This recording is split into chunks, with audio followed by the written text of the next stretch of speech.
Hello everyone, good morning. So papuntak pala kami ni Mama ngayon sa Lola Supermarket. Ito ay isang Filipino store at bibili kami ng aming groceries. Ayan, pero habang papunta tayo doon, kukwentuhan ko kayo kung paano ako nag-apply as personal support worker at kung gaano ako katagal nag-apply para makapasok. Ayan, so, nung dumating pa ako ng 2023, bawal pa ako mag-work noon, October yun, kasi hindi pa nag-start ang aming school. So, mag-start aming school January 2024. So, doon pa ako nag-start talaga na magbasa-basa ng resume. Ang ginauna ko pong ginawa, dahil ang target ko talaga ay healthcare, nag-research ako sa website ng New Brunswick kung ano yung mga nursing home na nagsusupport ng PR application or kung ano yung mga designated na employer. Sila yung mga pwede makapag-support sa'yo sa PR. So, na-research ko yun, nilista ko isa-isa. Kasi ayoko po kasi na mag-apply sa isang work na hindi nagsusupport sa aking PR application dahil 1 year lang ang aking course. So, at that time, hindi ko pa alam na na-approve pala ako ng 3 years PGWP. So, ayun po. So, balik tayo doon sa topic na paano ako nakapag-apply. Ang tatlong ways po ang ginawa ko. Una, tumawag ako sa mga nursing homes. Pangalawa, nag-walk-in ako. Pangatlo is through Indeed at iba pang platform. So, hindi nag-work yung tawag, hindi nag-work yung Indeed.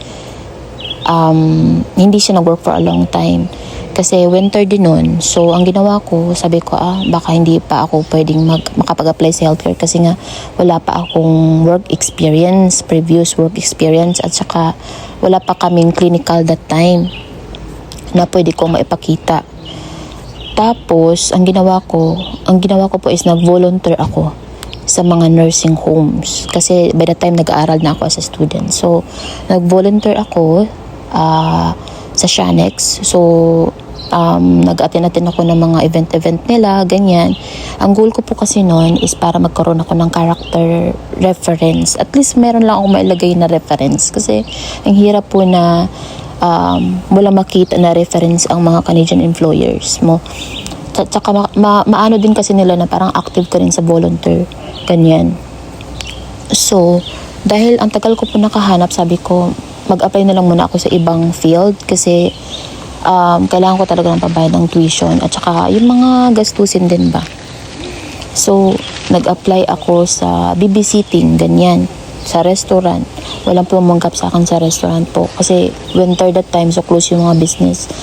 So, nakapasok ako sa babysitting. Nag-babysit po ako for short time lang naman kasi ongoing din yung pag-apply ko sa healthcare. So, by the time na malapit na kami mag-clinical, may tumawag sa akin. Pero ito ay hindi siya sa nursing home. Ito ay home support. So, para siyang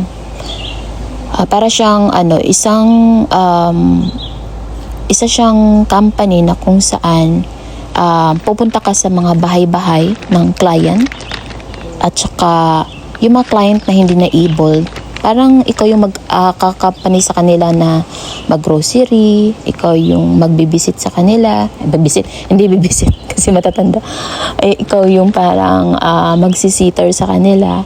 So, ganun po yung work ko. Ano din sila, para din siyang related sa PSW, pero sa bahay, ganyan.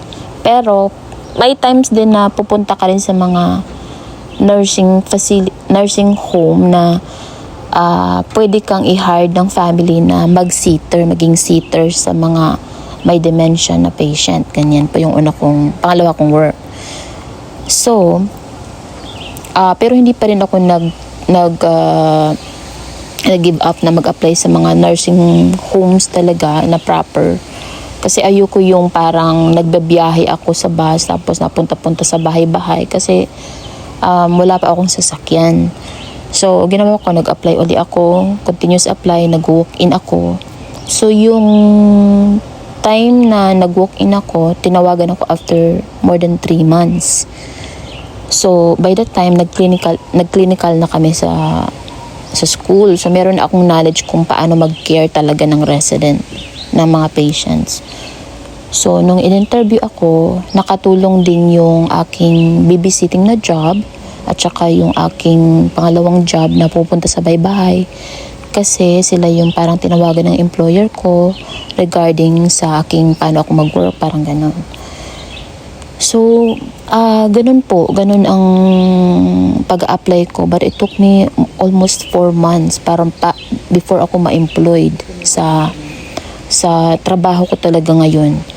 Pero pinag-pray ko talaga po na makapasok ako sa work na nag-apply nag-ano sila ng PR.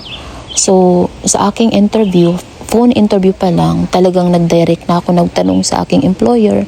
Sabi ko, would you mind if I ask you, do you support PR application? Tapos, sabi niya, yes, I do support PR applications. So, yun yung unang biggest important sa akin na tinake ko yung work ko ngayon.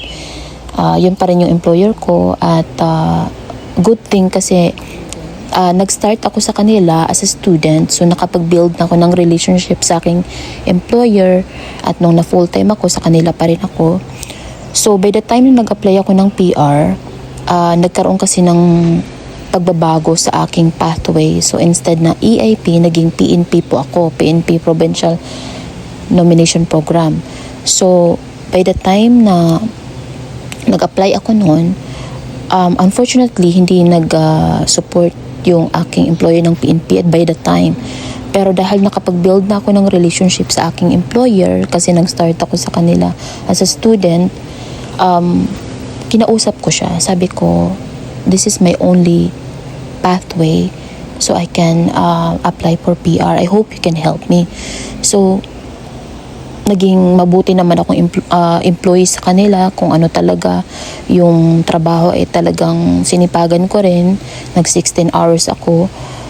Every time na may mag-call in sick, talagang pinapasukan ko. Yung bang parang nagpaano ka rin ba talaga sa work mo, hindi yung tatamad-tamad ka rin. So at the time, kahit na hindi nag-ano ng PNP yung aking employer, sabi niya, sige, I will support you. You have been a good employee to us. Ganun. So, ganun po ang aking journey sa aking paghahanap ng trabaho. Talagang pasensya lang at saka try your best na pagbago ka pa lang dito, you try to volunteer doon sa mga field na target mo. Kaya sa healthcare, tapos wala ka pang experience sa healthcare, you try to expose yourself. You do volunteer, at saka wag kang mawala ng pag-asa. Makikonnect ka rin sa mga taong andun sa field na yun. Kasi marami naman talagang nasa field ng ganun. So, yun po ang aking journey as a PSW. Yan po. Salamat sa panonood at sa pakikinig. At hopefully, meron kayong nakuhang konting kaalaman lang kung paano ako nag-apply sa aking job ngayon po. Thank you and God bless sa ating lahat.